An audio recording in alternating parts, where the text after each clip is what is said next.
Eto guys yung patunay na kung may ads na ang mga video ninyo sa Ads on Reels at in-stream ads, pero hindi pa kayo monetize, at biglang na-invite kayo sa creator monetization, ay automatic po na monetize na kayo sa dalawang malaking tools na yan.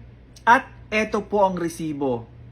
Ang monetization tools na ito guys ay galing kay Ma'am Mika Aviles. Kung mapapansin niyo dito na hindi pa siya monetize sa Ads on Reels at in-stream ads. Pero may ads na lumalabas sa mga video niya sa dalawang malaking tools na yan. At ito po yung patunay. And then 2 weeks ago lang po ay na-invite siya sa creator monetization. At dahil may ads na mga video niya ay automatic na monetize na siya sa Ads on Reels at in-stream ads. At ito po yung resibo na kumikita na siya sa dalawang malaking tools na yan. At take note guys na ang bonuses ay included na rin po dito sa creator monetization. Ito po yung photos and text posts. At kikita naman kayo dito sa pamamagitan ng reactions, shares, comments, or yung engagement.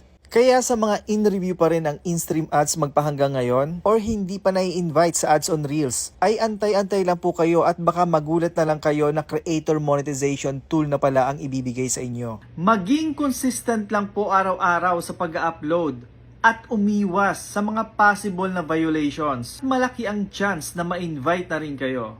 Follow and share.